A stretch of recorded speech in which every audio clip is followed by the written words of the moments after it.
The 78th verse of the Tao Te Ching. Quote, "Nothing in the world is softer and weaker than water. But for attacking the hard, the unyielding, nothing can surpass it. There is nothing like it.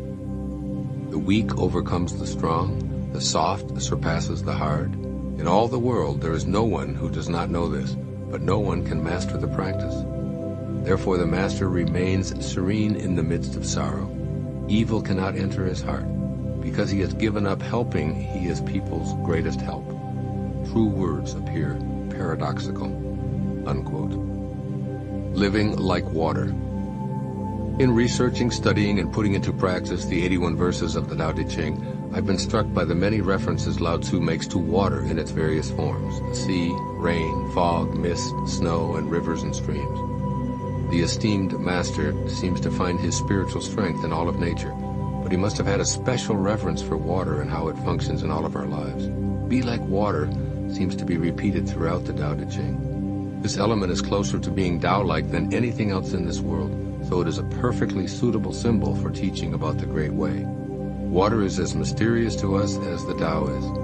When you reach into the river and try to squeeze it tight, you end up losing it all. Water is elusive until you cease grasping and let your hand relax and be one with it. Paradoxically, you get it by letting go.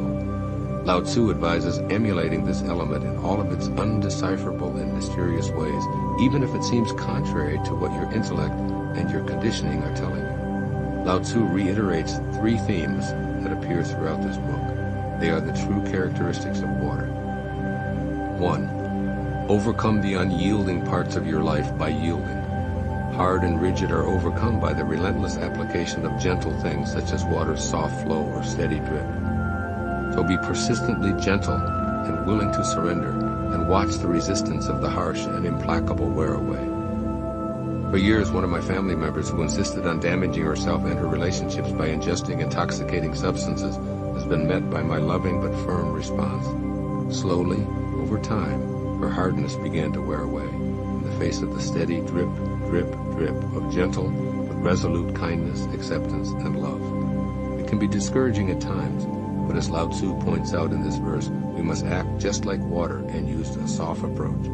For attacking the hard, but the unyielding, nothing can surpass it. 2.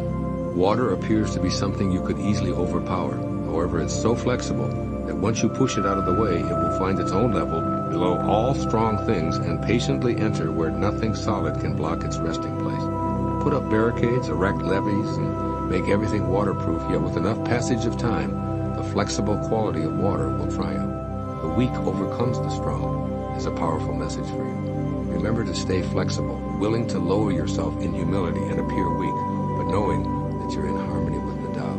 Lao Tzu urges you to be like the master who remains serene in the midst of sorrow, and evil will not be able to enter your heart. And 3.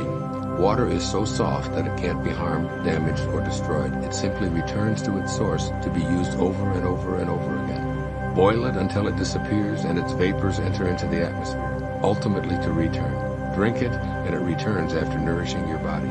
Pollute it and it will return after enough passage of time to become purified nourishment again. This is all accomplished because of the element's mutable softness. When you stay soft and surpass the hard, you too will be indestructible. Re-listen to verse 43, living softly. There's nothing softer than water under heaven, and yet there's nothing that can surpass it for overcoming the hard. There's so much wisdom to be found in this analogy. Stay in your soft mode. Hang back when you're about to show how hard you are. Try patience rather than attempting to rigidly control. Trust your innately gentle self.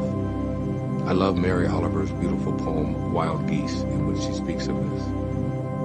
Quote, "You do not have to be good. You do not have to walk on your knees for 100 miles through the desert repenting.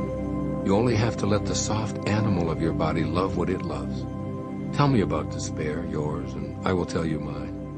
Meanwhile, the world goes on. Meanwhile, the sun and the clear pebbles of the rain are moving across the landscapes, over the prairies and the deep trees and mountains and the rivers. Meanwhile, the wild geese, high in the clean blue air, are heading home again. Whoever you are, no matter how lonely, the world offers itself to your imagination, calls to you like the wild geese, harsh and exciting, over and over, announcing your place in the family of things." Unquote. From his 2,500-year-old perspective, Lao Tzu reminds you of just how much you have to learn from nature, particularly water, and urges you to put these ideas into practice. First, change the way you look at strength versus weakness. See that the stereotypes of rigid, hard, forceful, cocksure, and dominant aren't attributes of strength at all. In fact, these qualities will lead you to be suppressed and overpowered by softness, or what you've called weakness. Change the way you look at all of this and watch your world change. When you begin to admire and emulate those who stay weak and pliable, you'll see the true strength in yourself as a person of the Tao. Give up interfering and helping, and opt instead to stream like water, gently, softly, and unobtrusively, wherever you're needed. And secondly, be soft like water. Like water, flow everywhere there's an opening, rather than attempting to dominate with your forcefulness. Soften your hard edges by being more tolerant of contrary opinions. Interfere less, and substitute listening for directing and telling. When someone offers you their viewpoint, try responding with, "I've never considered that before, thank you. I'll give it some thought." Do the Tao now. Do a meditation today in which you picture yourself as having the same qualities as water. Allow your soft, weak, yielding, fluid self to enter places where you previously were excluded because of your inclination to be solid and hard.